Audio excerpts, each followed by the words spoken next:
You know, in the past I've had some harsh words to say about Islam, but to be fair, I've never had any Muslims actually knock on my door to try and convert me to their religion. I only wish I could say the same for Christians. About 3 or 4 times a year they come round, usually Jehovah's Witnesses, sometimes Catholics or Mormons or God knows what else.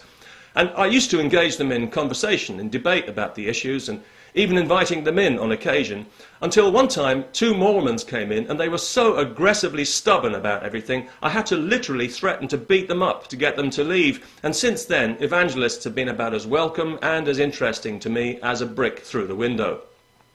Besides, years ago I used to work with some Jehovah's Witnesses from whom I learned the art of arguing endlessly in circles. It's a talent I still possess, though I try to use it wisely, i.e. not at all, because you always come back to the same place, the brick wall we know as the Bible. The Bible is true because it says it's true, and because it's the Bible, it must be true, and round and round and round we go. I feel dizzy now just thinking about it. I think it's ironic that Alcoholics Anonymous use religion to get people off booze, because I think religion is quite a lot like hard liquor. Some people can handle it and some clearly can't. And those who can't, well, they can be inclined to make a public spectacle of themselves. And that's because religion is very powerful stuff. You know, I think it's a lot more powerful than we're prepared to admit. I think it's mind-altering stuff that affects people's behaviour in the most humiliating way often. I mean, just imagine, for example, if your God told you to drink a bottle of whiskey every day for breakfast, what a different person you'd be on the back of that little sacrament.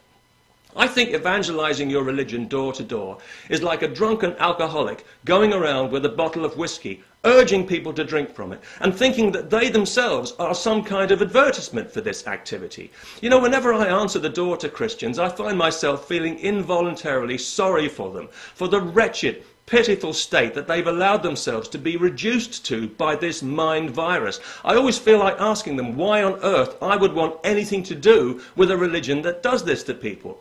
I mean, I believe in certain things quite strongly, some things very strongly, but I wouldn't dream of going around knocking on doors, interrupting people's dinner to tell them about it, especially if I knew they'd probably heard it 1,000 times before, because that strikes me as a good way to make enemies. Especially when they've got the nerve to pretend that they've come round to share some good news. Have you heard the good news? I mean, I thought nobody really said that, but they do. Now, obviously, as soon as I noticed the Bibles they were carrying, I had a ballpark idea of what this good news was likely to be, and I wasn't disappointed. Or rather, I was disappointed, because you see, normally, if somebody asks me if I've heard the good news, my reaction is likely to be, well, great, I love good news, but wait, let me guess what it is.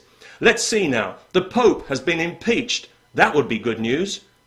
No? Oh, that is a shame, isn't it? We live in hope. Let's see now. I know, President Ahmadinejad of Iran has come out publicly as gay and had himself stoned to death. Not that either? Oh dear, what a disappointment. Ah, I've got it. The Organisation of Islamic Conference has been officially declared a terrorist organisation. No? Now that one really does surprise me. Still, it's only a matter of time, isn't it? Okay, I give up. You might as well tell me, what's the good news? Oh, but wait, before you do, it's not Jesus again, is it? Tell me, oh tell me, it's not Jesus again. It is?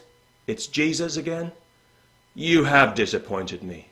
I was so looking forward to some genuinely good news, but it's just this stuff again, this fatuous, puerile, guilt-laden fantasy fairy tale story of Jesus, this insulting garbage again. That's what you call good news? Are you sick? Well, that's a silly question. Of course you're sick, and you should see a doctor. That's what I should have said. However, what I did say was, I've been thinking about this issue for some time now, because you two are not the first people to knock on my door with a similar proposition.